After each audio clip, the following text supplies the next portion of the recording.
Eh, la idea es hablar el día de hoy más que nada de lo que corresponde a la parte de bioestadística, una parte que podemos ver. Esperen un momento, no está funcionando aquí el PowerPoint. Ok, siguen observando mi pantalla, ¿verdad? Sí, se sigue observando. Ok, perfecto. Entonces, ahora sí. Bueno, la idea es ver ahora qué es esto de aquí que se llama bioestadística y hacer una introducción general a lo que van a ser tanto la parte de estadística descriptiva como estadística inferencial.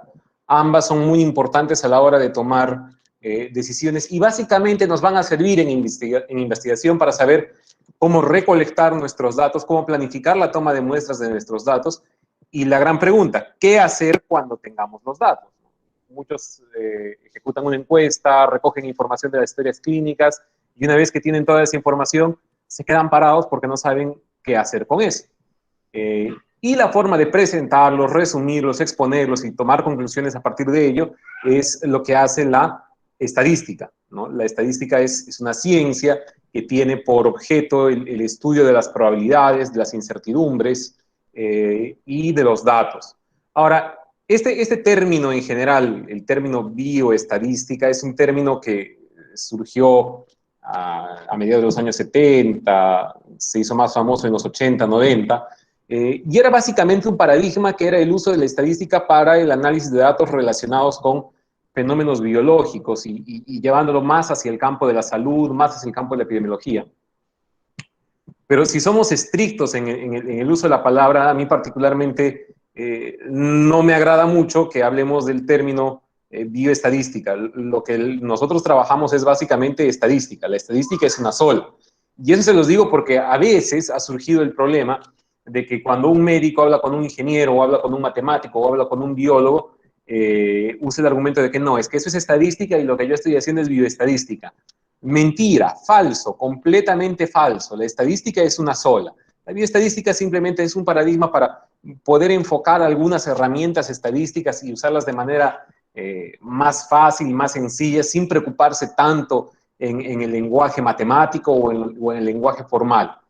Que yo creo que de todos modos es importante entenderlo un poco. No es necesario de repente ir hasta el fondo de los formalismos, saber cómo demostrar cada una de las ecuaciones o de las funciones que hacen parte de la estadística, pero creo que sí es importante entender el concepto y cómo es que ellas funcionan. Y eso es lo que quiero hacer el día de hoy, más que nada, entender cómo funcionan varias de las herramientas estadísticas que utilizamos. El cómo hacerlo con programas, con software, o a través de programación estadística, lo van a ver muy bien, porque he visto que tienen ponencias al respecto del uso de Stata y R, lo cual es buenísimo. Pero, como les digo, ya es una cosa más incluso personal, tratar de usar el término estadística como tal para no tratar de generar ese tipo de confusiones. Ahora, en general, cuando hablamos de la estadística, hay ciertos paradigmas que es importante conocerlos, porque la estadística es una ciencia dinámica, y hay varias formas en las que nosotros nos podemos aproximar a lo que es la probabilidad de un evento. Usualmente la probabilidad la simbolizamos con la letra P y un evento, el que sea, puede ser un evento X, un evento Y, un evento Z. La probabilidad de un evento, nosotros sabemos que es cuál es la probabilidad de que este evento ocurra dentro de una serie de eventos en un espacio amostral. ¿Y cómo resolver la probabilidad de la ocurrencia de un evento?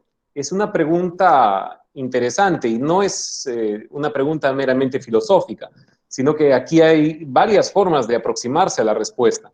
Si partimos al caso más simple de todos, el caso de una moneda, ¿cómo saber si una moneda está trucada o no está trucada? ¿No? ¿Cuál es la probabilidad de que una moneda me dé cara o me dé sello? Hay diferentes formas en las que un estadístico podría aproximarse a este problema. Una de ellas es una manera meramente teórica, ¿no? Y esa probabilidad o esa estadística teórica se basa en, sin hacer experimentos, simplemente a partir del conocimiento del espacio muestral, que nosotros sabemos que tenemos dos opciones, que esto puede ser cara o que puede ser sello, Y si asumimos que la probabilidad de que sea cara y la probabilidad de que sea sello tienen que darnos el 100%, lo que en probabilidades se conoce como unidad, y además sabemos que probabilidad de cara es igual a la probabilidad de sello, entonces tendríamos que la probabilidad de cara sería, la probabilidad de que sea cara o la probabilidad de que sea sello va a ser igual a 0.5, ¿no? O el 50%. Esta es una probabilidad y una estadística netamente teórica y es uno de los paradigmas de la resolución estadística. Otro de los paradigmas de la resolución estadística es un paradigma empírico, que está basado en la recolección de datos, es decir, en hacer un experimento. Entonces, en ese caso, uno de nosotros va a tomar esa moneda y va a hacer n lanzamientos de la moneda, ¿sí? Y después de tener ese n lanzamientos de la moneda, pondrá en el denominador el número de lanzamientos que hizo y en el numerador el número de veces que la moneda salió cara o que salió sello, ¿no? Que va a ser el complemento, y a partir de esto calculará la probabilidad. Ahora, noten que de repente, de 10 veces que yo lance la moneda, podría ser que solamente 4 salgan cara.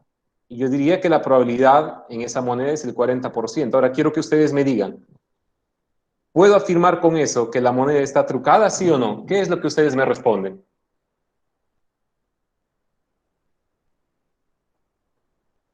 ¿Aló? ¿Todavía los tengo ahí? ¿Alguien ha escrito algo en el chat? Sí, dice María Fernanda. No, por el azar. ¿A qué te refieres, Henry? ¿Podrías explicar? No. ¿Por qué? Alguien que me diga por qué. ¿Por qué no podría decir que esta moneda está trucada? Si me sale el 40%. De hecho, podría ser que tenga que 3 lanzamientos de 10 salgan cara. Sería 30%. ¿Podría afirmar que esta moneda está trucada o no?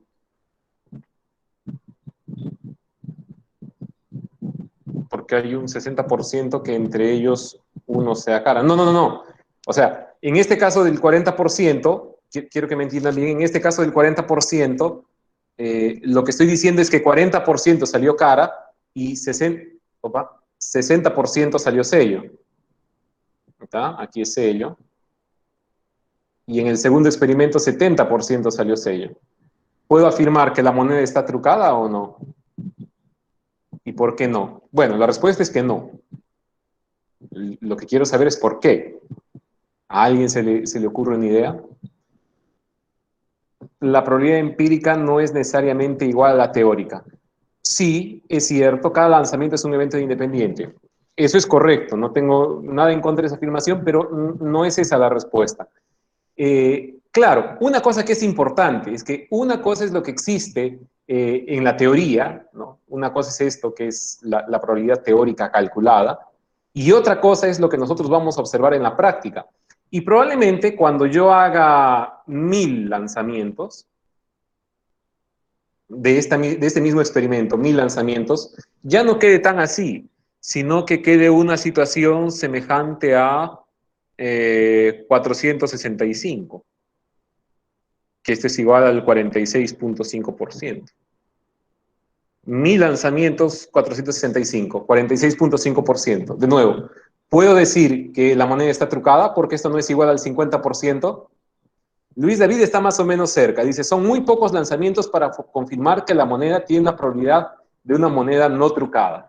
Eso es correcto. O sea, mientras menos sea mi espacio muestral, mientras menor sea mi tamaño de muestra o el número de experimentos que estoy realizando, los números y las proporciones que yo voy a obtener puede que se alejen de la probabilidad teórica, justamente solo por este hecho de que el tamaño sea menor.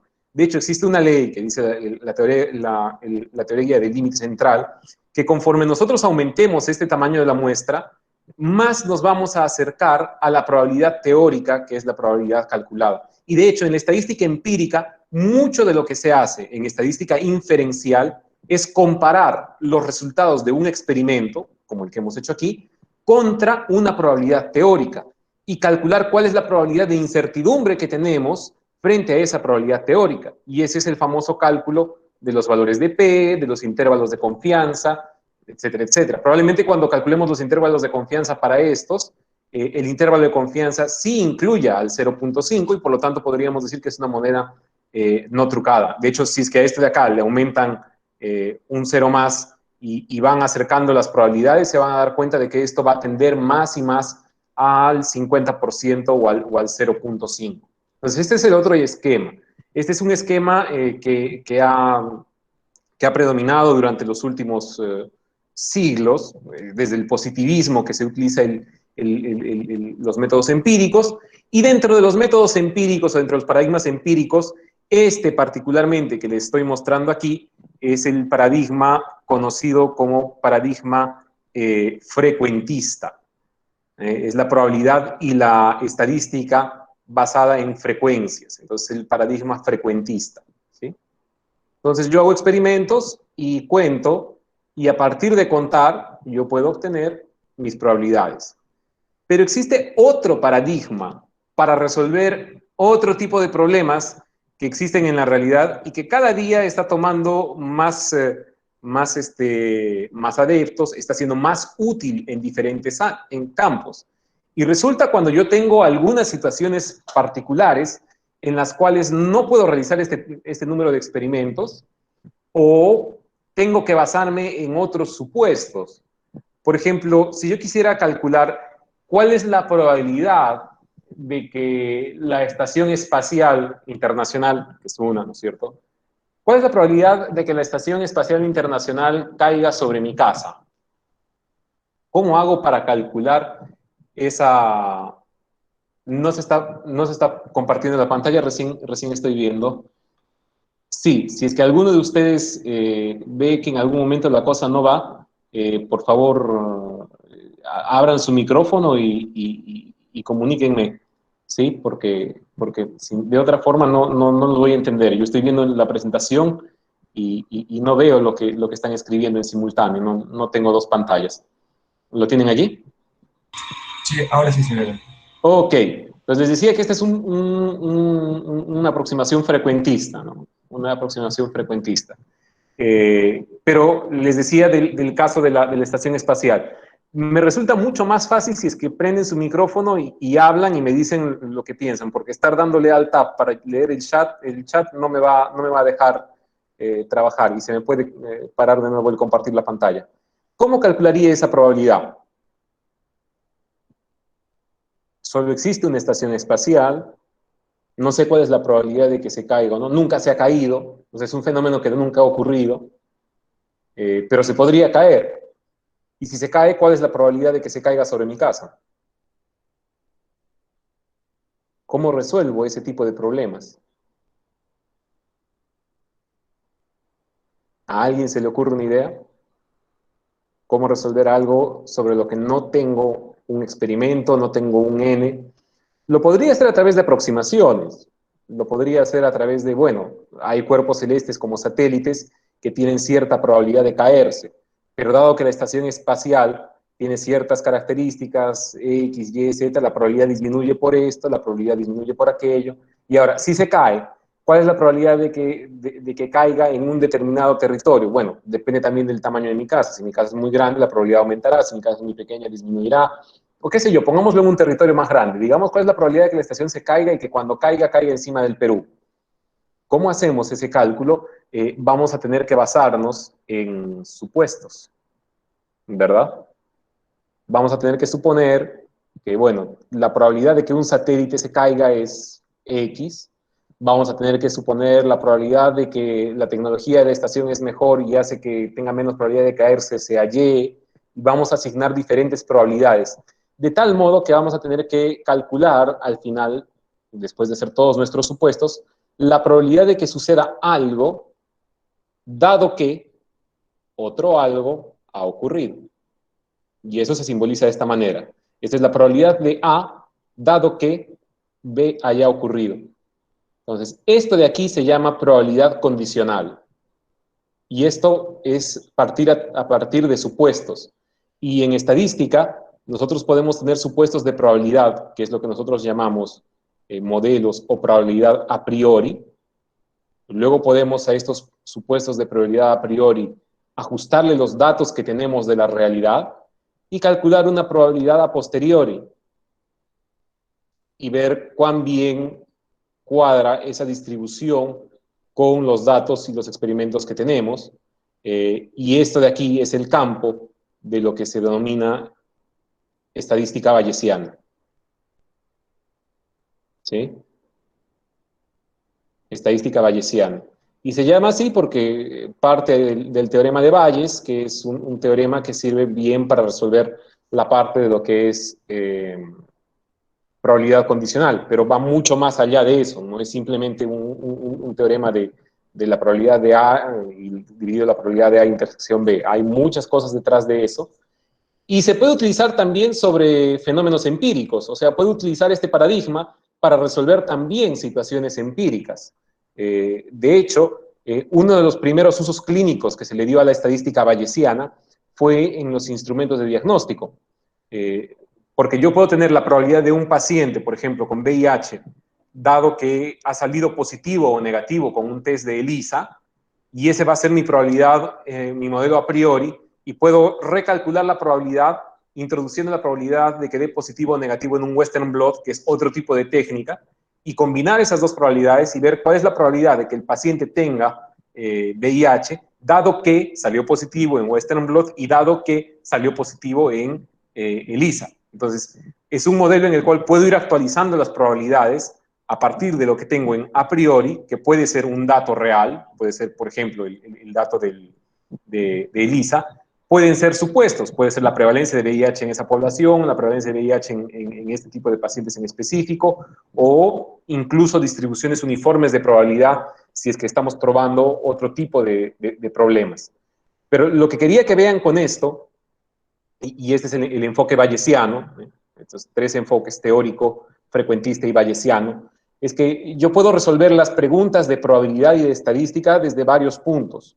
Entonces, no hay una sola forma de ver la respuesta. Y aquel que crea que tiene la forma exacta y específica para resolver un problema está equivocado. Hay varias formas y cada una de ellas tiene sus ventajas y cada una de ellas tiene sus limitaciones.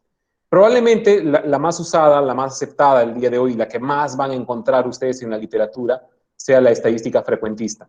Pero yo le pondría mucho ojo a lo que es estadística bayesiana para futuro, porque muchas cosas, muchos modelos más poderosos, con menor tamaño de muestra y que pueden actualizar de manera real la probabilidad de los eventos, pueden surgir de estadística bayesiana. Entonces, no sé si hasta allí quedó claro o alguno tenga alguna pregunta, alguna consulta, si es que en algún punto estoy yéndome fuera de lo que puedan entender o estoy volando a horizontes que no les agradan, avísenme y lo trabajamos de la manera más tranquila posible. No sé qué dicen.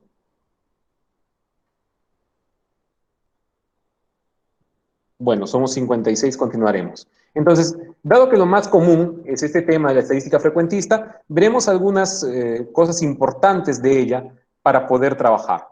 Cuando nosotros hacemos estadística, probablemente lo primero que tenemos que hacer es plantearnos describir los datos, cómo enfrentarnos a los datos de manera descriptiva. Y es que vamos a ver que de manera académica se ha dividido la estadística en dos puntos, ¿no? Descriptiva e inferencial. La descriptiva tiene como objetivo organizar, resumir, presentar e interpretar un conjunto de datos. Es lo que yo les decía, ¿no? ¿Qué hago con los datos una vez que los he obtenido? Y lo más importante para ello es saber qué tipo de variable es la variable que yo estoy analizando. Es una variable categórica, también llamada cualitativa, o una variable numérica, también llamada variable cuantitativa. No depende de qué tipo de estudio estamos. Ojo, esto no tiene nada que ver con si el estudio es cualitativo o el estudio es cuantitativo. Estamos hablando de variables, los variables que pueden ser categóricas o numéricas. Por eso prefiero llamarlas así, categóricas y numéricas, para que no se confundan con los estudios cualitativos y estudios cuantitativos. Un estudio cuantitativo tiene variables categóricas y tiene variables numéricas. Las variables que tenga el estudio no hacen que el estudio sea ni cualitativo ni cuantitativo. Entonces, primero, ¿qué es una variable? Una variable es una característica, ¿sí? Eso es importante, es una característica que varía. Y eso, ojo, ténganlo muy en cuenta, porque es bastante común ver, por ejemplo, en un proyecto de investigación que lleve por título factores asociados al parto prematuro en gestantes del Centro de Salud de Manuelito Ramos. Entonces, factores asociados al parto prematuro y ponen variable sexo. El sexo no es una variable porque estamos hablando de gestantes, todas ellas son de sexo femenino, ¿verdad? O dicen factores asociados a severidad en pacientes con COVID-19.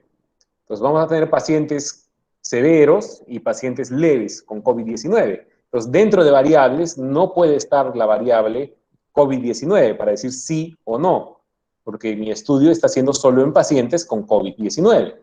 ¿Me entienden? Si es que lo tengo constante en toda mi población, entonces no es una variable. Y eso es algo importante, porque hay muchos errores así básicos que vienen de los conceptos más sencillos y más simples de todos, pero es importante tenerlos bien claros, ¿sí? Bien claro. Entonces, es una característica que varía.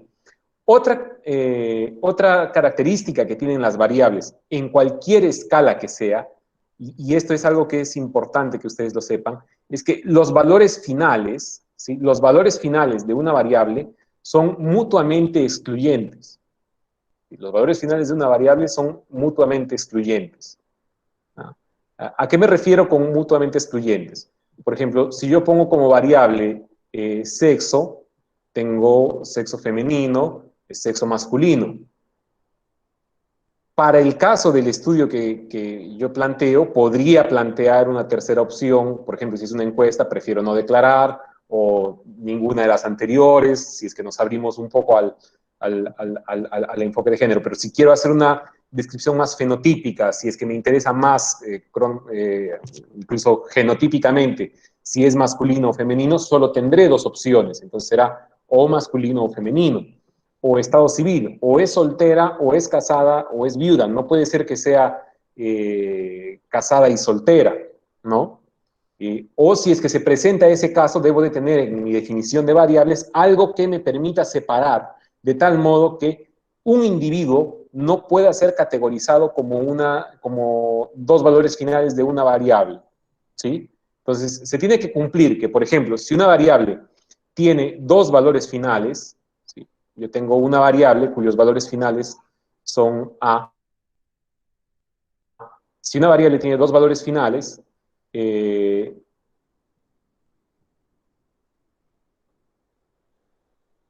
entonces el número de pacientes que son de A o B tiene que ser el universo. O sea, todos mis pacientes tienen que ser A o B. No puede existir nadie fuera de A o B, ¿sí? Mi variable tiene que ser capaz de capturar a todos mis sujetos.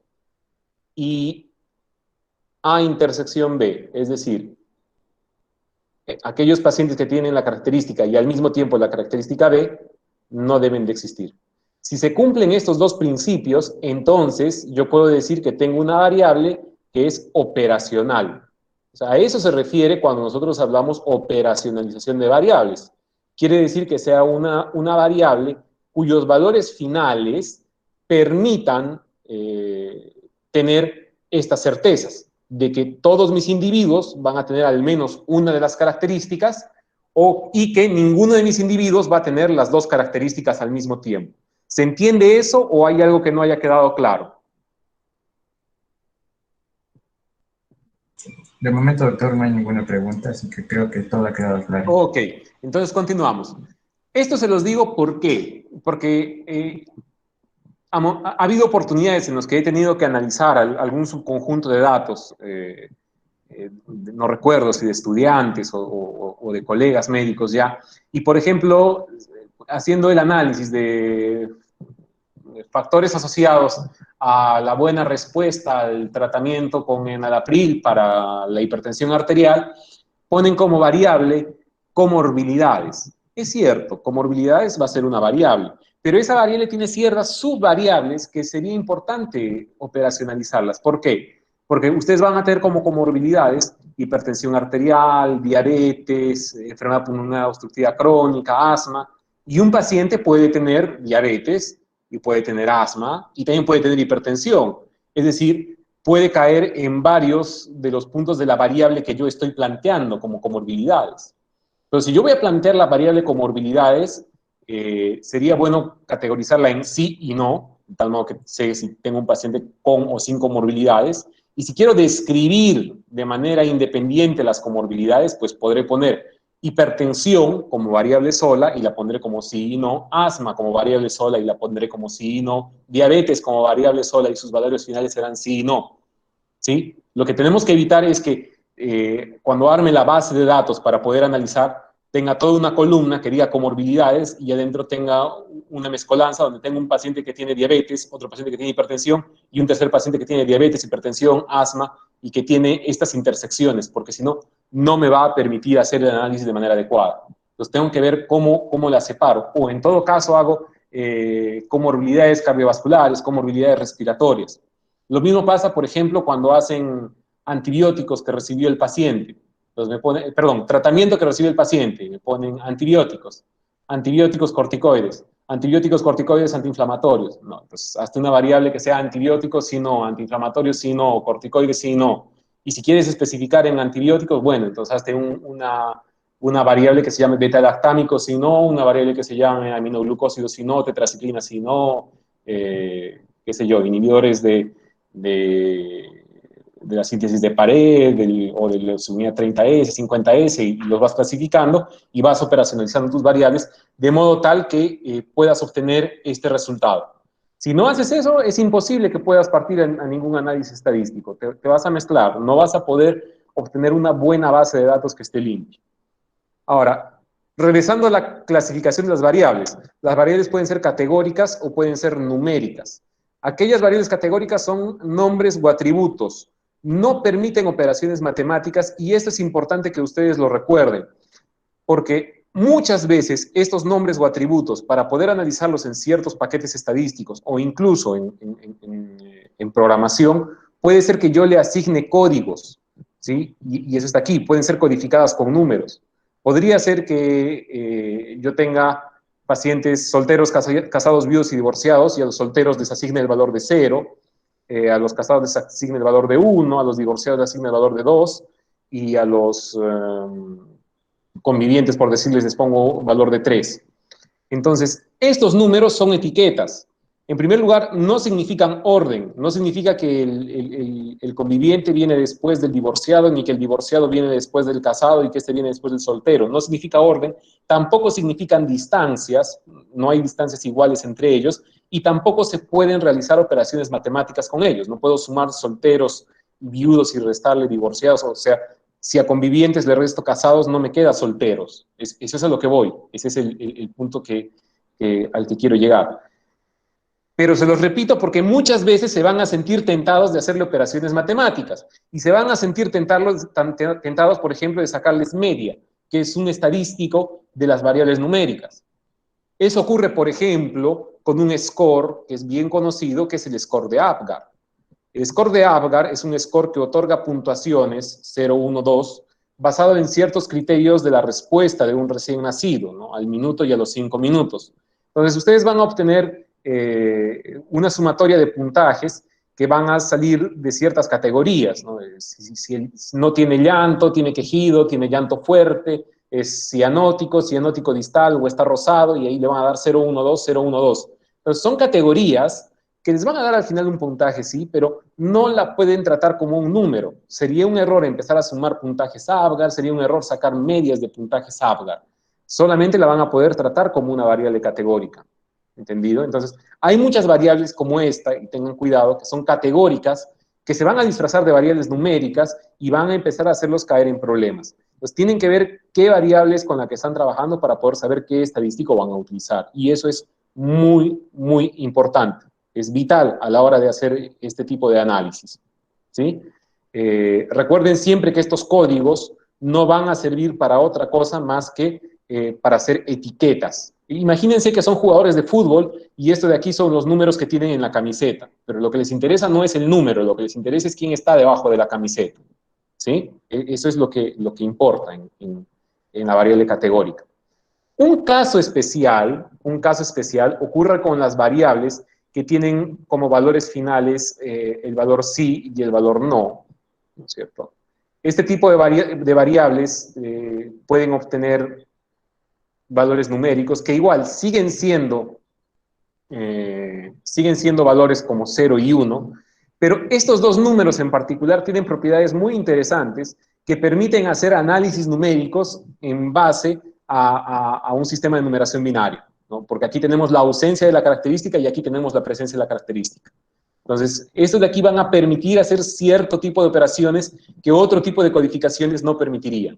Y eso lo van a ver, por ejemplo, en el caso de las regresiones logísticas, en las cuales no pueden entrar este tipo de variables 0, 1, 2, 3, sino que tienen que transformarlas en variables dummy, o sea, tienen que transformarlas en múltiples variables si no, 0, 1, 0, 1, 0, 1. Y lo van a ver más adelante. Las variables numéricas son valores que tienen orden y distancia. Estas variables provienen o de contar o de medir.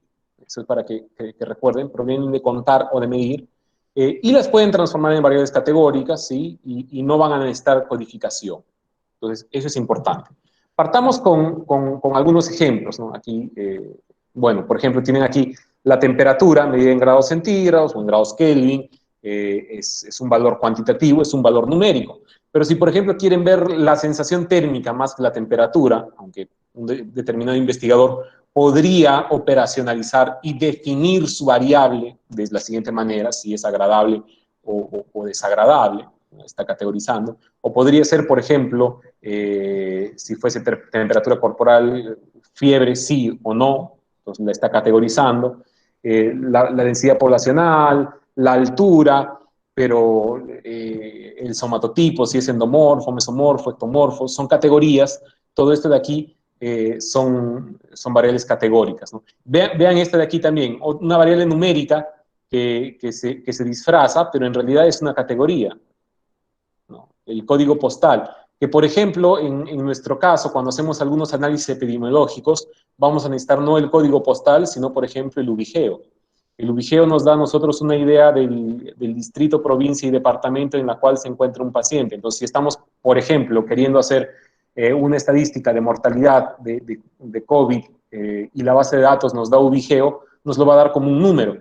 Pero no es porque a partir de ese número nosotros podamos hacer la media del ubigeo y saber dónde fue más prevalente la enfermedad o más letal la enfermedad. Es simplemente una etiqueta a manera de número de la característica que es distrito, provincia, departamento, ¿sí? Entonces, número de teléfono podría ser otra, ¿no? Son variables que parecen números, pero en realidad son categorías. Entonces, eso ténganlo en cuenta, ténganles cuidado a esas variables.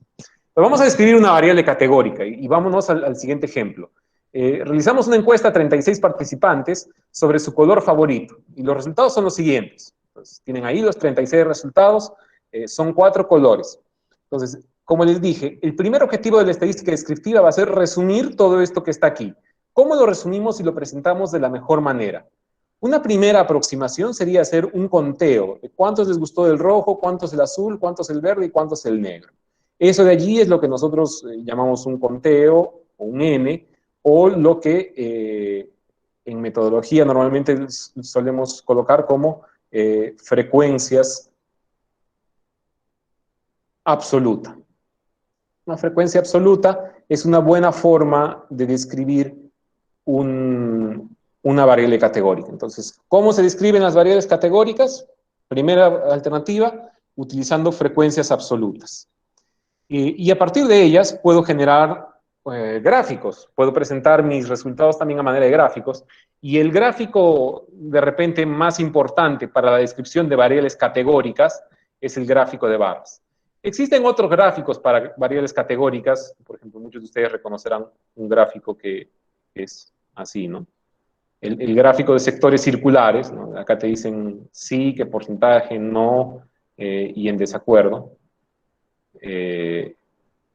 Entonces, el gráfico de sectores circulares no es un gráfico útil, porque mucho de lo que les va a decir un gráfico de sectores circulares, ustedes lo pueden escribir tranquilamente en una línea de texto o ponerlo en una tabla. No les va a dar información que valga la pena. No es un gráfico muy recomendado ni para la publicación en papers, ni para la descripción en general. Es abuso de un gráfico que no les va a dar información. Aquí sí podemos ver una distribución de cómo son estos, la preferencia de los colores, podemos ver que el azul es más. Si no estamos interesados en el número exacto, sino en ver cuál es más y cuál es menos, un gráfico es mejor que una tabla. Pero si estamos interesados en los números exactos, probablemente una tabla sea mejor. Ahora, sí, dígame. ¿Aló? ¿Alguien abrió su micrófono? ¿Tienen algo para decir? ¿No? Bueno, ahora, esto mismo lo podríamos representar como una frecuencia relativa, y un tipo de frecuencia relativa que es muy importante es los porcentajes. Entonces, una variable categórica la puedo describir como frecuencias absolutas y porcentajes o frecuencias relativas. Y se dan cuenta ustedes, el gráfico es básicamente el mismo, lo único que ha cambiado son las escalas de los ejes Y, de hecho las proporciones incluso se van a mantener entre las columnas, aquí no se ven a la misma altura porque tendría que ajustar exactamente este valor de porcentaje para que tengan la misma altura, pero las proporciones son exactamente las mismas, tanto si es que aquí pongo el n, como si pongo el porcentaje. Entonces, la figura no varía. Por eso es que les decía, el gráfico de barras me va a servir para ver algunas tendencias, quién es más y quién es menos, pero no me sirve para saber exactamente qué porcentaje fue azul. ¿Fue el 47, fue el 48, fue el 46%, fueron 16, fueron 17? No lo sé. Y también depende de qué es lo que quiero comunicar, ¿no? Si lo que quiero comunicar es simplemente cuál fue más, cuál fue menos, y si esto fue mucho más que esto, la gráfica deja ver bien lo que estamos representando. Pero si yo estoy interesado en los valores exactos, probablemente sea más adecuado presentarlo a manera de tabla, en la cual voy a presentar tanto mi frecuencia absoluta como mi frecuencia porcentual. Y de repente es importante que también le indique a la persona cuál es el total de los datos a partir de los cuales he obtenido estos resultados.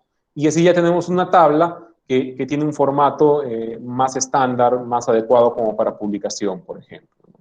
Ahora, una cosa que se suele hacer, y aquí sí discúlpenme, últimamente estoy con problemas de idioma porque pienso en español, tengo que hablar en portugués, pero escribo en inglés. Y en español, cuando ustedes representen datos categóricos, o bueno, cualquier número, el símbolo decimal va a ser la coma, ¿no? Pues acá tendrían que colocar una coma para ser exacto. Y para que les quede más bonito, si quieren describir la variable categórica, sería mejor que ordenen sus datos de mayor a menor, de tal modo que ustedes puedan tener una tabla ordenada y les permita ver mejor, visualizar mucho mejor los datos que tienen. Entonces, es la manera simple de describir una variable categórica. Entonces, ¿cómo se describen las variables categóricas? Como frecuencias absolutas y frecuencias relativas, que pueden ser porcentajes. Y la mejor figura para representarlas es un gráfico de barras. Existen otras opciones, como por ejemplo el gráfico de sector circular, que no es una opción muy adecuada a la hora de pensar en publicación, no aporta mucha información y es mucho más fácil describirla como tabla o como texto a usar un gráfico de sector circular. Otro tipo de gráficos que se puede utilizar, por ejemplo, para las variables categóricas, y esto cuando ya tengo más de 2 entradas, por ejemplo, cuando estoy empezando a combinar variables, es el gráfico de barras apiladas. También me va a servir. Imagínense que a este grupo de encuestados, a los cuales les pregunté su color favorito, no les daba solo una opción, sino les daba las 5 opciones, rojo, azul, verde y negro, y les daba una escala para que me digan si ese color les agrada, les es indiferente o les desagrada. Muchos aquí ya estarán pensando, entonces también podría haber puesto otras 2 opciones aquí que podrían ser, me desagrada totalmente, me desagrada poco, me agrada completamente, ¿no? Y hacer una famosa escala Likert.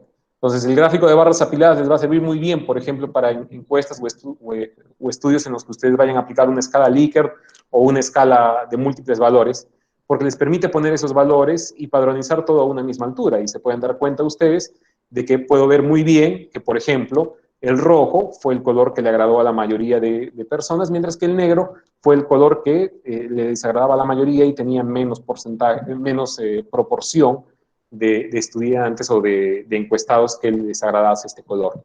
Entonces, el gráfico de barras apiladas es muy útil cuando ya tienen dos entradas, ¿no? Una variable aquí es, por ejemplo, la variable color, y otra variable es el nivel de agrado que tienen por esa variable. Entonces, ya cuando tienen dos variables para describir a manera gráfica, lo mejor es un gráfico de barras apiladas. Vámonos ahora al otro lado, al dominio de los datos numéricos, y aquí es donde la estadística empieza a ser un poquito más rica. Y no sé si todavía están vivos o están despiertos. Si es que en algún momento algo resulta cansativo, muy repetitivo, también me lo dicen, ¿eh? No tengo ningún problema.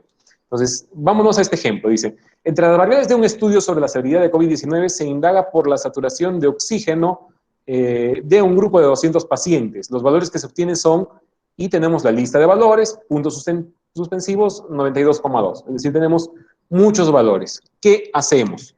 La idea, como les dije, es resumir en primer lugar todos estos 200 valores.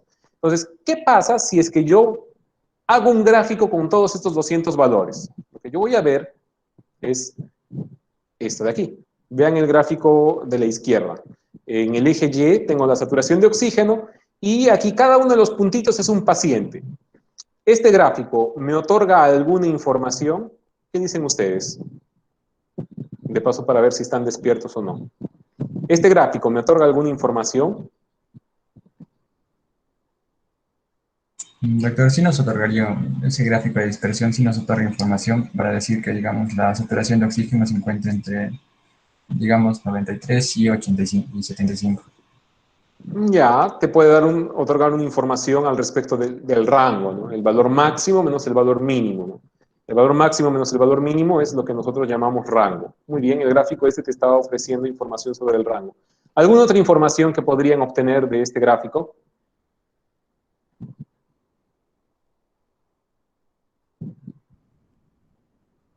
Miren, la del rango ni yo me había dado cuenta, pero sí, la verdad es que sí otorga esa información. ¿Alguna otra información? Y ojo, que no les da un rango exacto, ¿no? Les da una idea de por dónde está el rango, aproximadamente cuál es el rango, pero no les dice exactamente el valor del rango. ¿Alguna otra información? No, la verdad es que no nos otorga ninguna otra información. Y una cosa importante que dijiste, este gráfico de dispersión, este parece un gráfico de dispersión, lo he diseñado como un gráfico de dispersión, pero no es un gráfico de dispersión, porque para hacer un gráfico de dispersión tengo que tener un eje Y y un eje X. Tengo que tener dos variables numéricas y puntos que se distribuyan de acuerdo a ambas variables. Aquí lo que puse en el eje X para aparentar un gráfico de dispersión fue el número de orden de cada paciente, el paciente 1 hasta el paciente 200. Pero esa variable no tiene ninguna importancia y por eso es que no puse el eje X, porque es simplemente el orden. Los pude haber ordenado de otra manera y el gráfico hubiera salido de una forma similar. Entonces, este no es un gráfico de dispersión, simplemente es una visualización de los datos. Entonces, no nos ofrece esa información. Eh, Muy bien, yo quería justo que dijeran que este es un gráfico de dispersión para decirles que no es un gráfico de dispersión. Un gráfico de dispersión tiene que tener un X y un Y. Pero bueno, a partir de estos datos yo puedo ordenarlos en algo que se llama clases, ¿no? Puedo hacer grupos de dos en dos, por ejemplo 74, 76, 76, 78, 78, 80, y empezar a contar y tener también las frecuencias relativas de cada uno de estas clases, de tal modo que puedo tener una tabla que ordena de una mejor manera la información, pero de todos modos no me permite interpretar ni resumir ni tener una idea clara de qué está ocurriendo con mi variable. Aquí hay algunas preguntas que podrían surgir y algunos de ustedes podrían empezar a levantar la mano y a criticar. Me podrían decir, esta tabla está mal hecha porque, por fin, un paciente que tiene 82 años, ¿está aquí o está aquí? ¿Qué dicen ustedes?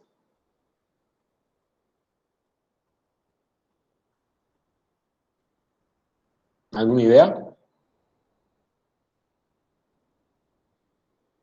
Bueno, esto no es años, no es saturación de oxígeno. Perdón. ¿Alguna idea? Cuando nosotros tenemos variables numéricas, tenemos... Sí, dígame. Estaría considerada en la segunda. Estaría considerada en la segunda. ¿Por qué?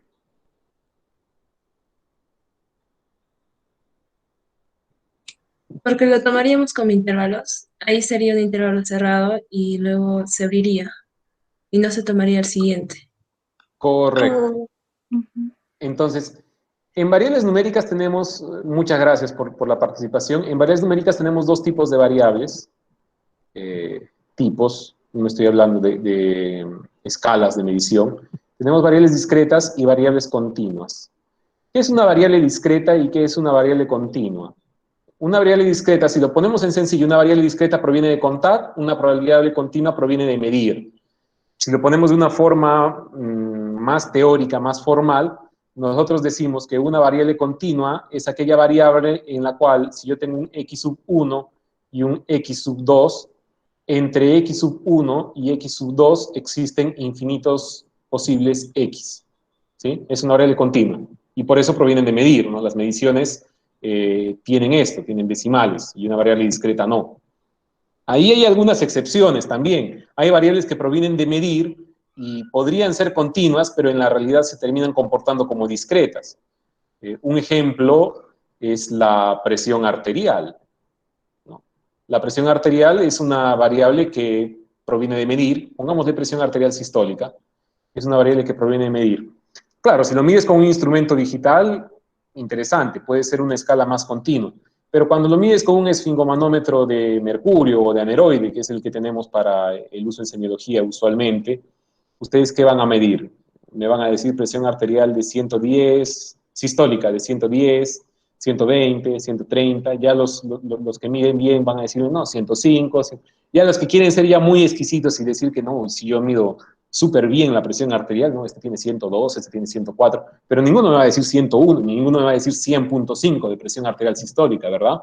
Es una variable que proviene de medir, es una variable que si la midiera con un instrumento más fino sería continua, pero que en la realidad, por ejemplo, si es que la saco de una historia clínica donde los internos rápidamente están tomando 20 presiones arteriales en menos de 10 minutos para poder pasar de visita, y casi todos coincidentemente tienen 120, 80, 17 respiraciones y 75 de frecuencia cardíaca, muy probablemente esta variable se comporte más como discreta que continua. No sé si me están entendiendo bien la diferencia para las variables. Una cosa es lo que deberían de ser en la teoría y otra cosa es cómo se comportan en la realidad, y cuando las trate tengo que tratarlas de manera real, ¿no? En base a lo que he observado. ¿Sí? ¿Se entendió esto? El ejemplo de presión arterial, que es una variable que debería ser continua, pero en la realidad se comporta como discreta. Ahora, ¿por qué digo eso? Porque, como les decía, muchas variables provienen de contar, como por ejemplo número de hijos. Si yo pongo número de hijos en uno de este tipo de gráficos, ahí sí podría poner, por ejemplo, número de hijos de 1 a 3, y en la siguiente tendría que poner, sí, de 4 a 7. Y en el siguiente podría poner, por ejemplo, de 8 a 12. Allí sí, entre 7 y 8 no existe nada. Y como no existe nada, esto siendo una variable discreta, tengo que expresarla de esta forma. Las clases las tengo que expresar de esta forma. Pero en una variable continua existen infinitos valores entre un número y otro. Entonces, para evitar ese problema es que se asume por convención que cuando hacemos este tipo de tablas o este tipo de recuentos, el primer valor es un intervalo cerrado y el segundo valor está abierto, es decir, no estoy considerando 82, estoy considerando 81,99999 periódico puro, y recién a partir de 82 estoy considerándolo en el siguiente grupo o en la siguiente clase. ¿Se entendió eso o hay alguna cosa que no haya quedado clara y quieren que lo repita? Doctor, de momento no tenemos preguntas. Ok, entonces continuamos. Pues a partir de estos datos ordenados, ya por lo menos he ordenado los datos, ¿no? He ordenado de alguna forma y puedo ver que el mayor porcentaje se encuentra en 82, 84. Yo puedo crear una visualización que es la visualización, una mejor visualización que esta, ¿no?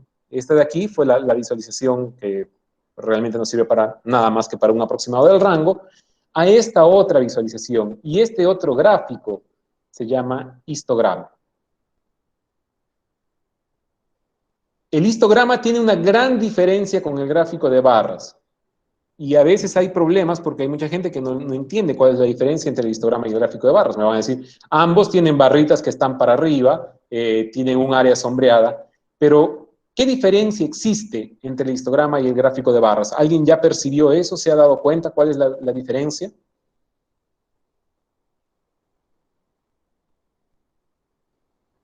Y les pongo un ejemplo de gráfico de barras al lado, solo para que más o menos tengan una idea. No, de hecho esto está... Bueno, hagámoslo así, ¿no? Esto era semejante al gráfico que hemos visto en los colores hace un rato, ¿no? En el que teníamos aquí rojo, azul, verde, negro, no recuerdo cuáles eran las características. ¿Qué diferencia le encuentran al gráfico de barras con el gráfico de histograma? Sería la aproximación entre las barras, que eso sería luego para su comparación entre las medidas. Ya, esa es una buena característica. Es el hecho de que en el caso del histograma, dado que nos encontramos, ojo, en este caso particular, como estamos con una variable continua, todas nuestras columnas van a tener continuidad en el eje X. Por lo tanto, ellas siempre van a estar próximas una a la otra. Sin embargo, si estuviera en una variable discreta, probablemente tendría histogramas con un poco de separación entre las columnas. No va a ser mucha, pero sí va a haber un poco de separación si estoy en una variable discreta. Esta, al ser una variable continua, me permite tener una barra al lado de la otra. Pero la diferencia real se encuentra, aparte de que aquí tengo una variable... ¿Perdón? ¿El rango puede ser, doctor? ¿Cómo así? Coméntame.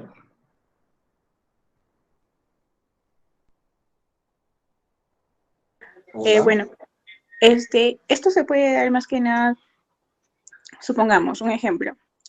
Encontrar al ser de manera continua, no tenemos unos datos establecidos que nos den o sea, el rango no es algo estable, ¿no? Mientras que en un gráfico de barras lo tenemos algo concreto, o sea, es decir, por ejemplo, de 75 a 80 y de 81 a 90, que es algo más concreto. No. Acá también podría hacerlo así. También podría ser de 81 a 90. Puedo cambiar la clase a lo que yo quiera, ¿eh? Aquí yo puedo hacer las columnas como yo quiera. Este histograma lo puedo diseñar de diferentes maneras. No hay una regla sobre cómo debo de hacer el ancho de estas clases. Bueno, existen algunas fórmulas. Ahí van a leer en algún libro antiguo la regla de Sturges para el cálculo del ancho de clase, pero nadie me obliga a hacerlo así. La gran diferencia es, bueno, hay dos grandes diferencias. En primer lugar, que aquí tienen una variable numérica, aquí tienen una variable que es categórica. Pero más importante que eso es el hecho de que aquí el eje X existe. Aquí el eje X es una línea pintada que en la realidad incluso la podrían borrar, porque este eje X no sirve absolutamente de nada. Ustedes pueden borrar este eje X. De hecho, un histograma, que diga un gráfico de barras bien hechecito, debería ser aquí su N y aquí sus barras. No necesitan un eje X. Y dado que estas variables no tienen orden, incluso podrían ponerlas en el orden que quieran. Podrían poner azul primero, rojo después, verde antes, negro. No hay ningún problema. De hecho, incluso la distancia entre ellas podría ser diferente. Podrían acercarlas, distanciarlas, no va a haber ningún problema. En este otro caso, no, porque tienen un eje X que sí existe y es un eje continuo. ¿Sí? El histograma y el gráfico de barras. El gráfico de barras es muy bueno para variables categóricas, es bueno también para variables, sean nominales u ordinales, e incluso lo podrían utilizar para variables numéricas discretas. Pero en general, para las variables numéricas, el gráfico de histograma les va a dar una mejor aproximación y una información más interesante. En este caso, de esta variable que yo les he presentado, quiero que vean ustedes la dispersión de estos datos, el ruido que estos datos generan, estos miles de puntitos, realmente no nos dan mucha información, y cuando tengo el histograma, aparentemente hay algo de información que puedo obtener. Puedo obtener, por ejemplo, que la mayoría de ellos tenía una saturación que estaba en este punto, ¿no? Entre 82, 84 de saturación es la mayoría. Ya tengo una idea de la tendencia central de esta variable y sé que el rango está entre 74 y 94 aproximadamente, ¿no? Ya sé más o menos cómo es que se comporta esta variable, tengo una mejor idea. De todos modos, yo puedo mejorar la descripción de este histograma. Y este histograma también me puede ofrecer mucha más información. Vámonos en este mismo estudio, los 200 pacientes, pero vamos a ver otra variable. Y esta variable es la edad. Y vean ustedes la edad. Si la pongo en la misma visualización que les puse de manera anterior, solo para que vean cómo son de desordenados los datos cuando los obtenemos o cuando los miramos en el orden, en la base de datos, no podemos obtener ninguna información más que una aproximación del rango. Pero una vez que esto lo ploto en un histograma, vean este histograma me está ofreciendo un poco más de información que el histograma anterior. Si se dan cuenta, ambas nubes de puntos en este pseudo gráfico de dispersión son... PowerPoint dejó de funcionar. A ver, permítanme un momentito. Bueno, les decía, siguen viendo mi pantalla, ¿verdad? Sí, sí, sigue viendo. Dale. Entonces,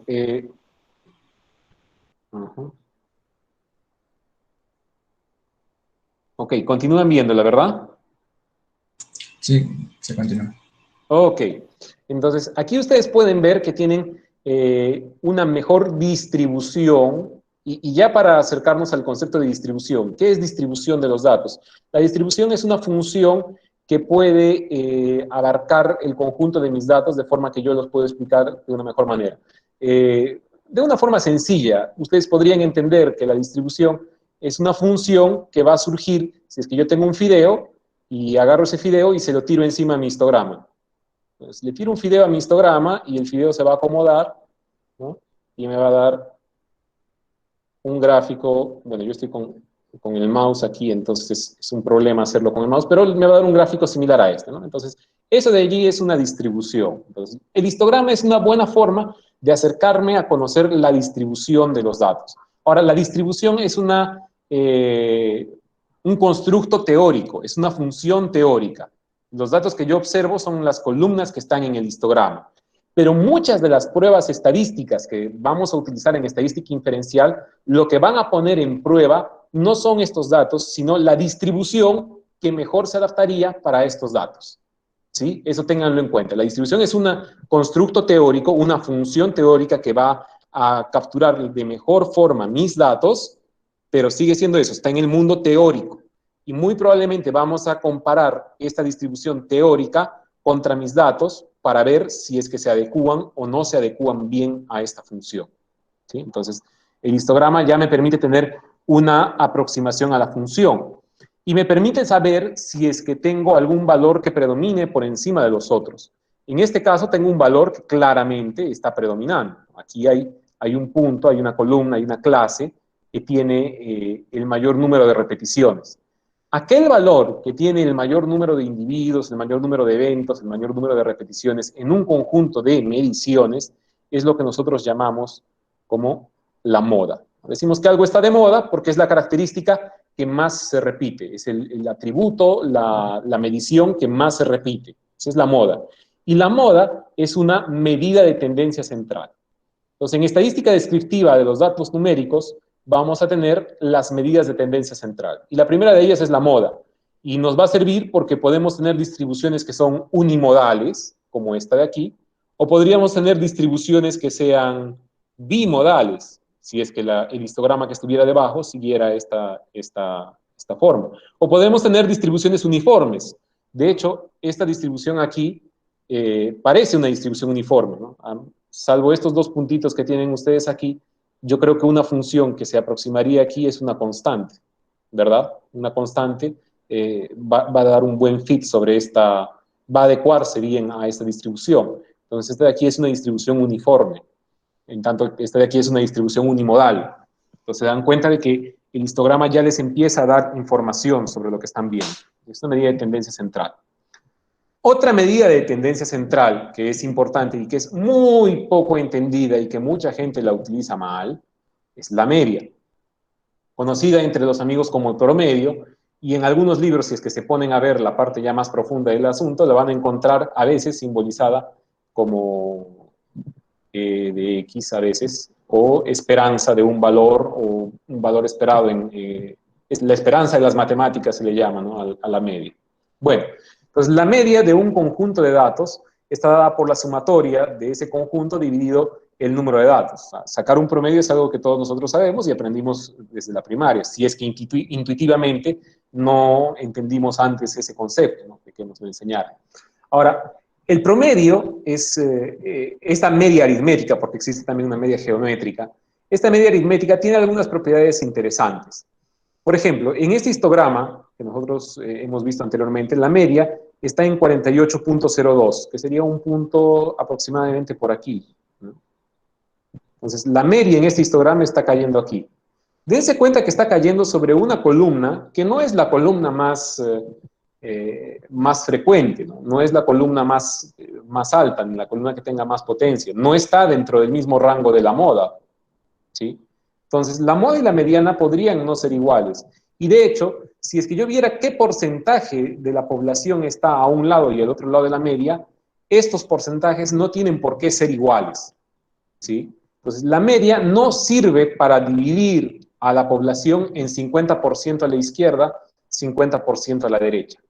Esa propiedad de dividir a la población en 50% a la izquierda y 50% a la derecha le corresponde a otro estadístico de tendencia central que se llama mediana. ¿Sí? Entonces, ojo con la mediana y ojo con la media. La mediana es la que divide en 50-50, la media no. Pero la media sí tiene una propiedad interesante, sí divide en algo a mi histograma, y eso es simplemente ya por curiosidad, porque en la práctica no les va a servir en nada. Es el barocentro de mi histograma. Si yo tomara este histograma y lo construyera como un cuerpo sólido y quisiera ponerlo en un punto en el cual se encuentre en equilibrio, ese punto sería la media. Y esto se ve reflejado ¿por qué? Porque la media, otra forma de entenderla o de conceptualizarla, es como el valor que le correspondería a cada individuo si la variable fuese repartida en forma equitativa, ¿no? Es una variable más socialista, más comunista, ¿no? Es la variable que dice, si yo tengo 2 carros y tú no tienes ninguno, los dos tenemos uno, ¿sí? Esa es la media. Pero tiene algunas particularidades.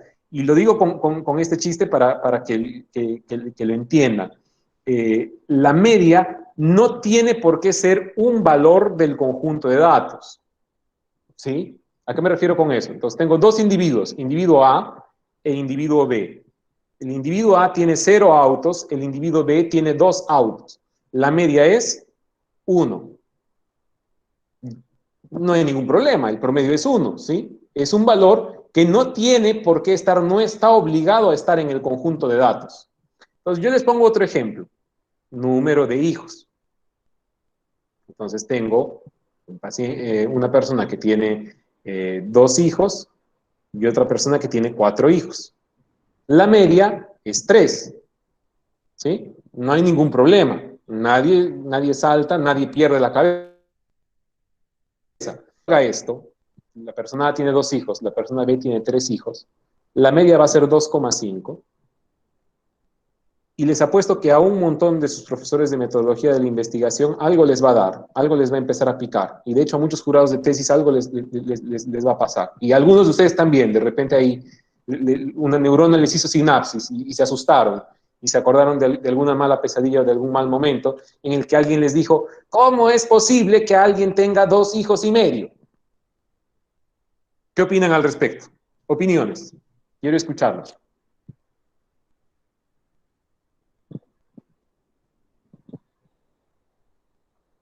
¿Nadie? Creo que como es personas, es una variable discreta, así que no podría haber división. Pero cuando se trata de media, creo que trata de generalizar. Claro, o sea, es una variable discreta. No existe 2 hijos y medio. Y en ningún momento estamos diciendo que alguien tenga 2 hijos y medio. Aquí simplemente estamos diciendo que la media de este conjunto de datos es 2,5. Y en ningún momento este 2,5 está obligado a pertenecer a esto. Así como este 3 no está obligado a pertenecer a esto, o este 1 tampoco está obligado a pertenecer a esto. Es cierto que esta es una variable discreta y que las variables discretas no admiten decimales. Pero la media no es un elemento de mi universo de muestra, o de mi muestra, o de mi población, o de mis variables. La media es una variable aparte, ¿sí? es una característica aparte, y ella admite estos valores decimales. Entonces, por más que yo tenga una variable discreta, y ella puede admitir dentro de su media este valor decimal. Ahora, eso es un concepto estadístico que la gente lo tiene muy en claro, así es, súper claro. Hay muy pocos lugares, lamentablemente, uno de los nuestros es en donde nos encontramos, en Perú, en Arequipa, y en algunas revistas de impacto de abajo para la mitad también, donde les van a hacer problemas sobre esto y les van a decir también que prefieran usar la mediana. Pero lamentablemente en este caso la mediana también va a ser 2,5. ¿Y qué van a hacer? No pueden ponerse a discutir sobre ese tema. El valor de la media viene dado por esta fórmula y en ningún momento se dice que la media tenga que pertenecer al conjunto de todas las X, ¿no? Al conjunto de X. ¿Sí? No tiene por qué pertenecer. ¿Ya? Entonces, eso tenganlo en cuenta para la media y la mediana. Aquí había puesto alguna otra cosa importante. Sí, que no la confundan con la mediana, que es la que divide en 50-50, y que no tiene por qué ser un valor del conjunto de datos. Ni la media ni la mediana están obligadas a ser un valor del conjunto de datos. La moda sí. La moda está obligada a ser un valor de conjunto de datos. Es el valor que más se repite. Esa es la moda. Ella está obligada a ser un valor. Allí sí no podría tener decimales en el caso del número de hijos. Pero la media y la mediana están exentas de esa responsabilidad, no tienen que cumplir ese requisito. Ya les había dicho que la moda es el valor que más se repite, puedo tener una distribución uniforme, como esta de aquí, una distribución unimodal, como la que ven aquí, o una distribución bimodal, ¿no? Que es la que ven ustedes aquí, una distribución bimodal. Y en estas distribuciones también podemos ver algunas circunstancias que si una distribución, por ejemplo, es simétrica, la media y la mediana van a tener valores semejantes, ¿no? Esta es una distribución que es unimodal y además de ser unimodal, es una distribución simétrica. ¿Por qué? Porque la media y la mediana son similares. Pero puedo tener asimetrías. Vean ustedes esta asimetría. Esta es una curva tirada a la derecha, esta es una curva tirada a la izquierda y esta es una curva simétrica. Entonces, esto es lo que ustedes van a encontrar como en los libros como right skewed o left skewed. Y en estas curvas asimétricas se van a cumplir estas propiedades. En primer lugar, que en una curva que ustedes tengan los valores tirados a la derecha, la media va a ser menor a la mediana. Y en aquella que tengan los valores tirados a la izquierda, la media va a ser mayor a la mediana. ¿Y esto por qué? Lo vamos a ver más claramente. Lo había sacado. No, bueno. Lo vamos a ver en el siguiente caso. Imagínense ustedes que esto no fuera glicemia, sino este fuera el número de preguntas acertadas en un examen, ¿sí? Número de preguntas acertadas en un examen. A todos ustedes les tomo un examen de 200 preguntas de estadística y este es el número de preguntas que ustedes han acertado. Y yo les digo, bueno, la mediana, ¿no? Probablemente se vaya a encontrar por aquí, ¿sí? El 50% de la población probablemente esté aquí, en 120. Pero la media es muy probable que se encuentre en este punto, entre 80 y 100 por 90. Entonces, si ustedes me preguntan la media o la mediana, yo les voy a dar valores completamente distintos. ¿Se están dando cuenta? Son valores completamente distintos. Y, por ejemplo, cuando hacían los rankings no sé si ahora siguen haciendo, ahora sé que existe, ¿no? Ustedes dan un examen al final de la carrera, que es el ENAM, lo daban desde antes de mí, ya es un examen con algunos años, pero todos los años solían hacer un ranking de las universidades de acuerdo a su nota en el ENAM. ¿Y qué es lo que ponían? Ponían la media de la universidad X, la media de la universidad Y, la media de la universidad Z, y de acuerdo a las medias, ellos la ordenaban. Entonces, ¿qué pasaba?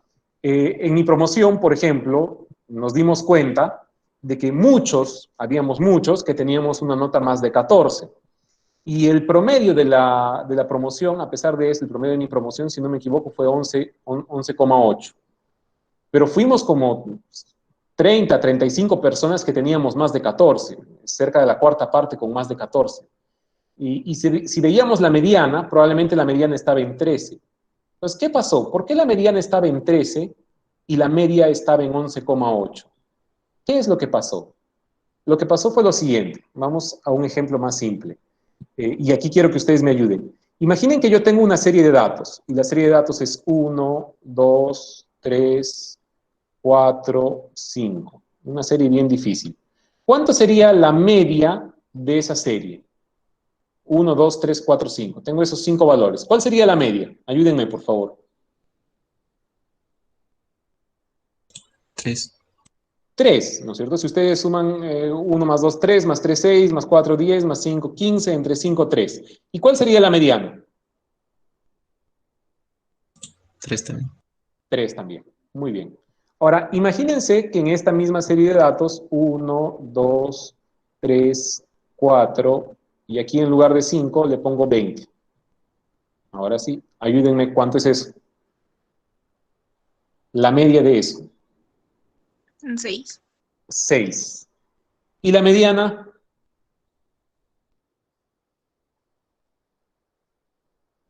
¿Cuánto es la mediana?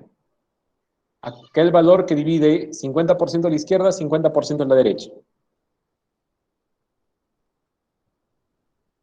¿Alguien? 3. 3,5. La mediana sigue siendo 3. Y eso se debe a que la media tiene una debilidad. La debilidad de la media son los valores extremos.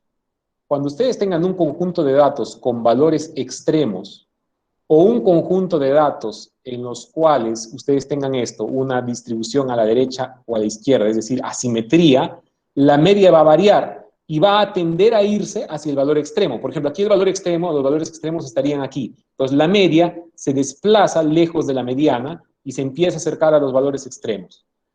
Mientras que la mediana se mantiene a pesar de que ustedes hayan añadido valores extremos. De hecho, podrían haber cambiado también este 1 por 0 y la mediana seguiría siendo lo mismo, mientras que la media volvería a cambiar. Esa característica de la mediana se llama robustez. La mediana es una medida robusta, es una medida que soporta los valores extremos, cosa que la media no hace. Entonces, regresando a mi ejemplo de la nota en el ENAM que nosotros teníamos de mediana 13 y de media 11,8, ¿cuál es el problema? ¿Por qué teníamos esta media y esta mediana y muchos de nosotros teníamos más de 14? Que habían algunos compañeros en nuestra lista, por ejemplo, en mi promoción, que sacaron 4 de ENAM, una nota, o menor a 4, menor a 0,4, ¿no? Entonces, esos valores extremos se tiran la media para abajo. Entonces, comparar medias, cuando la media de una universidad es uniforme, ¡ah, qué bonito! Porque su media va a representar muy bien a lo que ha pasado en su universidad. Pero, ¿qué pasaba si en la Universidad Y, por ejemplo, tenían más estudiantes para este lado, para el lado de la derecha, pero tenían unos cuantos estudiantes aquí abajo? La media se empieza a mover. ¿Se dan cuenta? La media empieza a caer cada vez más lejos de la mediana y no es un buen parámetro para compararla si las distribuciones son diferentes. Ahora, si todas tuvieran una distribución semejante, simétrica, da para compararlas. De hecho, hubo una universidad en ese tiempo que sabían muy bien de estadística, de hecho saben mucho de estadística y por eso paran haciendo ensayos clínicos y repartiendo vacunas, pero no voy a decir qué universidad es, que para evitarse ese problema de esta cola a la izquierda, en promociones posteriores lo que hicieron fue decirles a sus alumnos que sabían que iban a tener esta cola, que no se presenten en el ENAM ordinario, sino que se presenten en el ENAM extraordinario del año que viene. Así, en el ENAM ordinario, que era el que se cuantificaba para este tipo de rankings, esta cola no aparecía y su distribución quedaba bien bonita y la media podía irse para arriba. Eso es saber un poquito de estadística, no hay que saber mucho para saber que eso era pasible de hacerse. Entonces, cuando comparen cosas, cuidado. Cuidado con comparar medias si es que las distribuciones no son uniformes, si es que las distribuciones no son simétricas, y cuidado en usar medias si es que ustedes tienen muchos valores extremos. Si hay valores extremos, hacen dos cosas: o utilizan estadísticos robustos como mediana, o excluyen los valores extremos. O se van a investigar qué pasó con los valores extremos. A veces en los valores extremos está lo más rico de la información. Ahí es donde se encuentran las penicilinas que hacen que los hongos no crezcan en un caldo de cultivo. A veces en esos casos raros es donde aparece la información más nueva, ¿sí? La más rica en los valores extremos. No sé si ya me extendí mucho, pero ¿cómo estamos de tiempo? A ver si... Doctor, ya ha pasado 1 hora y 15 minutos. Sin embargo, creo que aún podemos continuar. Ok, Aunque, le doy un poquito más y ahí paramos, ¿sí? Para no irnos muy lejos. Entonces, bueno, como les decía, sobre el histograma ustedes pueden hacer un fit de una curva, que es la distribución, y entonces en lugar de ver histogramas, nosotros podemos empezar a ver distribuciones, como las que tenemos aquí. Ahora, vean bien estas 4 distribuciones. Son 4 distribuciones que tienen exactamente la misma media, exactamente la misma mediana y exactamente la misma moda. Las 4 distribuciones tienen la misma media, la misma mediana y la misma moda. Esa es la razón por la cual cuando ustedes describen una variable numérica, no es suficiente con que describan la media, porque una variable puede comportarse de diferentes maneras de acuerdo a la dispersión que tenga, ¿sí? Se dan cuenta que esta variable azulita está más concentrada que la variable verde, que esta verde está mucho más dispersa. Entonces, siempre que ustedes vayan a expresar una variable numérica, siempre expresen una medida de tendencia central y una medida de dispersión.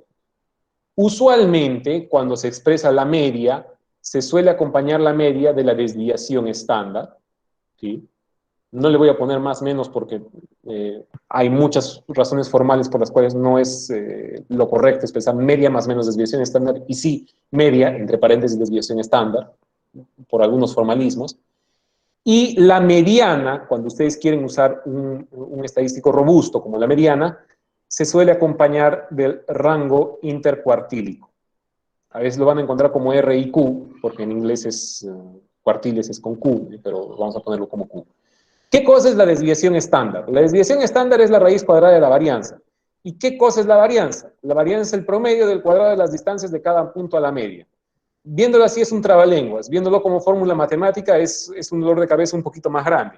Pero si lo intentamos de ver con cariño, y solamente me quiero extender en esa parte más, y quiero que me digan si están viendo de casualidad mi planilla de Excel, ¿sí? Sí, sí, se está presentando el Excel. Ok, entonces supongamos que tengo una serie de valores, 20, 30, 40, 30, 50, 21, 25. Entonces, ¿qué cosa es la desviación? Primero, el promedio. La media, nosotros ya sabemos que es simplemente sumar todos ellos, no es así, los vamos a sumar, y lo dividimos entre el recuento de valores que tenemos, contar, listo, entonces esa es la media. ¿Cómo tenemos la desviación estándar?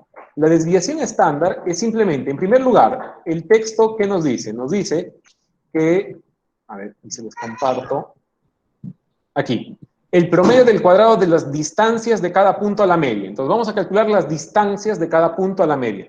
Cuando hablamos de distancias, estamos hablando de diferencias. Entonces siempre que ustedes vean una diferencia en alguna fórmula matemática, piensen en una distancia, ¿sí? Entonces la distancia de cada punto a la media. Muy bien.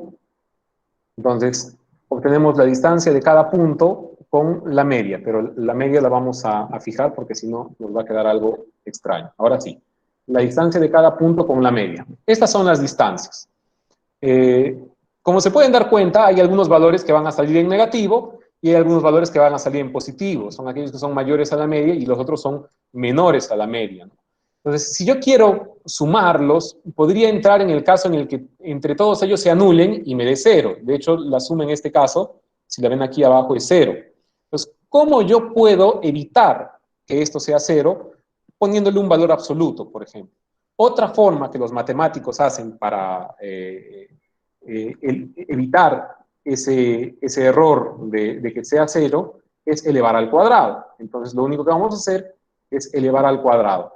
Y allí lo que tenemos es el cuadrado de las distancias de cada punto a la media, ¿no? Y la definición que teníamos decía el cuadrado de las distancias de cada punto a la media. Y dice, el promedio del cuadrado de las distancias de cada punto a la media. Entonces, simplemente le saco el promedio a toda esta lista de aquí, ¿sí? Le saco el promedio y aquí está. Este valor que está aquí, que ustedes están viendo en color rojo, este de aquí es la varianza. El promedio del cuadrado de las distancias con la media. Esa es la varianza. Sin embargo, muchos de ustedes me dirán, sí, pero esta es una suma que se ha obtenido de elevar al cuadrado los valores. Sería interesante si a este valor yo le saco la raíz cuadrada. Así haría una aproximación cercana al valor original que tenía, ¿verdad? Entonces, permítanme un momentito que busque y encuentre el símbolo de exponencial, porque estoy con el teclado en español, a veces en inglés y a veces en portugués, y no lo encuentro. Entonces, le saco la raíz cuadrada y tengo 10.006. Entonces, este valor, la raíz cuadrada de la varianza, es la desviación estándar. ¿Sí? Entonces, este valor de la desviación estándar tiene algunas propiedades que son muy útiles y me sirve para cuantificar cuál es la distancia que tienen estos puntos con respecto a la media. Sin embargo, para que esa distancia pueda ser comparable, pueda ser manejable matemáticamente, primero la tuve que elevar al cuadrado y luego le tuve que sacar la raíz cuadrada. Esa es la desviación estándar. El promedio, la desviación estándar es un promedio, pero de las variabilidades, ¿no? De las distancias a cada punto. Es la desviación estándar. Entonces, en esta serie de datos, ustedes van a ver que el gráfico azul va a tener una desviación estándar que va a ser menor a la del verde y menor a la del rojo. Entonces, siempre es bueno expresar un valor numérico como una medida de tendencia central y una desviación estándar. Cuando ustedes encuentren ciertas variables que tengan una distribución muy particular, que se llama distribución normal, solo en ese caso se va a cumplir lo siguiente: que si ustedes a la media le suman y le restan una desviación estándar, el número de participantes que tenga esa característica entre estos valores va a ser el 68%. Y entre más menos dos desviaciones estándar va a estar aproximadamente el 95.5% de personas. Y de hecho, entre menos 3 y más 3 desviaciones estándar, 99% de individuos que ustedes están testando. Eso es importante porque, por ejemplo, cuando ustedes ven las cartillas, bueno, ya no sé si las han cambiado. En la última versión que yo estudié de las cartillas de la OMS, de peso para la edad, talla para la edad, para saber el estado nutricional de un niño, por ejemplo, cuando yo estudié, lo tenían por percentiles y justo antes de que me graduara sacaron unas nuevas cartillas y cambiaron todo a tener desviaciones estándar. Ahora no sé si están trabajando con uno o con la otra, o si están trabajando con las dos. Pero normalmente decíamos que un niño estaba en desnutrición cuando este peso para la edad era inferior a 2 desviaciones estándar. ¿Qué quiere decir que sea inferior a 2 desviaciones estándar? Quiere decir que si entre menos 2 y más 2 desviaciones estándar es el 95%, aquí debe estar el otro 2.5% y aquí abajo tiene que estar el otro 2.5%. Es decir, si estaba en menos de 2 desviaciones estándar, él está desnutrido porque obviamente 97.5% de los niños de su edad tienen un peso superior al de ese paciente. Es la forma en la que se interpretaba la desviación estándar. ¿Sí? Es una medida muy útil cuando tengo distribución normal. Si no tengo distribución normal, esta regla del 68,2, 95,5 y 99 no se cumple. ¿Va a tener aproximados? Sí, pero no se va a cumplir. Solamente si tengo distribución normal es que se van a cumplir estos supuestos. La última forma de presentar datos de estadística descriptiva que les voy a mostrar es el gráfico de caja y bigotes, que es muy útil cuando ustedes van a describir una variable en la que quieren presentar estadísticos robustos o una variable que no tiene distribución normal, por ejemplo, y quieren compararla. Entonces, el gráfico de caja y bigotes tiene por ventaja que la línea que ustedes ven al medio del gráfico de caja y bigotes es la mediana. Los bordes superiores, el borde superior de la caja es el percentil 75 y el borde inferior de la caja es el percentil 25. También llamados cuartil 3 y el percentil 25 se llama cuartil 1. Razón por la cual si ustedes restan al cuartil 3 menos al cuartil 1, ustedes obtienen la medida que se conoce como rango intercuartílico. Y en otras palabras, la altura de la caja es el rango intercuartílico. Entonces este gráfico les da la medida de tendencia central, que es la mediana, una medida de dispersión, que es el rango intercuartílico, y 4 medidas de posición. Una medida de posición, que es el percentil 25, otra medida de posición, que es el percentil 75, y las medidas de posición, que son el mínimo y el máximo. E incluso les va a marcar, si es que es el caso que ustedes han pedido, los valores extremos de la variable que están estudiando, como asteriscos o como puntos fuera del gráfico. Pero usualmente los bigotes van a cubrir el mínimo y el máximo. ¿A qué me refiero con medidas de posición percentil 75 y percentil 25? Las medidas de posición percentil 25 quiere decir que los individuos, por ejemplo, aquí estamos hablando de edad, Supongamos que aquí abajo es 56 años, el borde inferior. Entonces, ¿qué quiere decir esta línea?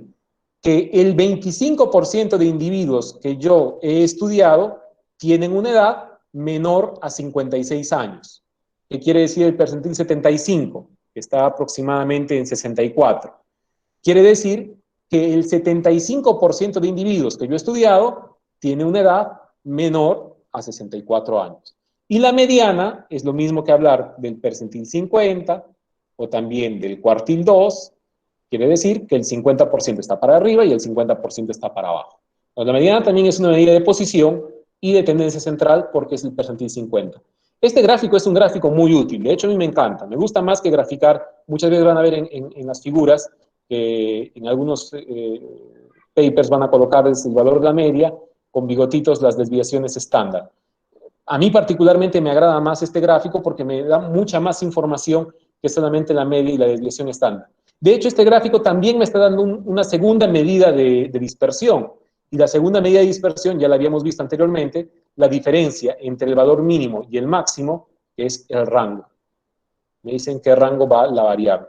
Es un gráfico muy completo, muy poco usado. Hay mucha gente que no lo usa, no sé por qué, pero es un gráfico muy completo. Sin embargo, no me da de valor la media y no me da de valor la desviación estándar. Entonces, si mi distribución tiene como propiedad, si mi variable tiene distribución normal, de repente sí es importante expresarlo mejor como media y desviación estándar para poder hacer comparaciones. Entonces, básicamente eso era lo que quería compartir en un primer momento con ustedes. No sé si más adelante, en algún otro momento, se dé la oportunidad de conversar sobre algunas cosas de estadística inferencial. Pero yo creo que con ese panorama de estadística descriptiva pueden empezar a afrontar algunas cuestiones básicas del análisis de datos. No sé si tienen alguna pregunta, algún interrogante.